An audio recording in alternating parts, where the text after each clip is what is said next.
সংস্কারের বিষয়ে একমত হলে বিএনপি বা জামায়াত যে কোনো দলের সাথে নির্বাচনে জোটে যেতে পারে জাতীয় নাগরিক পার্টি এনসিপি। তবে আওয়ামী লীগ ও জাতীয় পার্টি প্রশ্নে কোনো ছাড় দেবে না, জানিয়েছেন দলটির মুখ্য সমন্বয়ক নাসিরউদ্দিন পাটোয়ারী। রাজনৈতিক সংস্কৃতি বদলে দেওয়ার প্রত্যয় ব্যক্ত করেছেন তারা। এদিকে দলের দক্ষিণাঞ্চলের কেন্দ্রীয় মুখ্য সমন্বয়ক হাসনাত আব্দুল্লাহ বলেছেন, রাষ্ট্রপতির হাত থেকে নয়, প্রধান উপদেষ্টার কাছ থেকে জুলাই সনদ নিতে চায় এনসিপি। রিপোর্ট গোলাম মইনুল আহসানের। আগামী জাতীয় নির্বাচনে অংশ নিতে কার্যক্রম শুরু করেছে জাতীয় নাগরিক পার্টি এনসিপি। বৃহস্পতিবার থেকে প্রার্থী মনোনয়ন ফর্ম বিতরণ শুরু করেছে দলটি। এরই প্রেক্ষিতে বাংলা মোটরে দলের অস্থায়ী কার্যালয়ে সংবাদ সম্মেলন করে এনসিপি।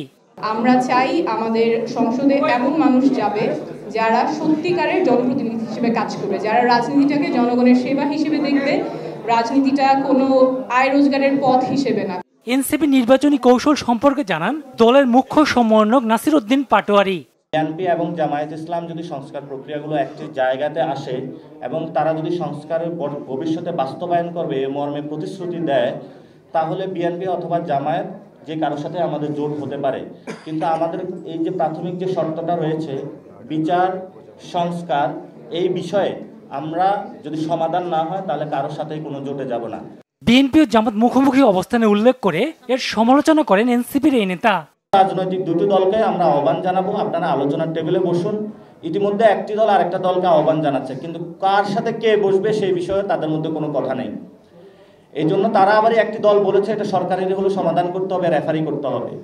কেন রাজনৈতিক দলগুলো যে নিজেদের মধ্যে বসতে পারে না, এটা মানুষকে দেখানোর জন্যই সরকার এই কাজটি করেছে এবং এর মধ্য দিয়ে সরকার মানুষকে বুঝিয়েছে, পুরো বাংলাদেশের জনগণকে, যে দেখুন রাজনৈতিক দলগুলো নিজেদের আলোচনার টেবিলে বসতে পারে না। এই আলোচনার টেবিলে কিন্তু সরকার বসিয়েছিল গত 6 মাস তাদেরকে বসিয়ে রেখেছিল।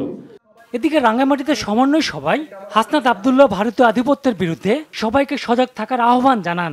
যেই গণভোট, সেই গণভোট অবশ্যই অর্ডার হতে হবে এবং অর্ডার ডক্টর মোহাম্মদ ইউনূস বাস্তবায়ন করতে হবে। চুপ্পুর হাত থেকে কোনো ধরনের অর্ডার নেওয়া যাবে না। চুপ্পুর হাত থেকে কোনো ধরনের এই জুলাইয়ের সার্টিফিকেট নেওয়া যাবে না। চুপ্পুর হাত থেকে জুলাইয়ের সার্টিফিকেট নেওয়ার আগে সবাই মিলে একসাথে বিষ খেয়ে মরে যাওয়া ভালো।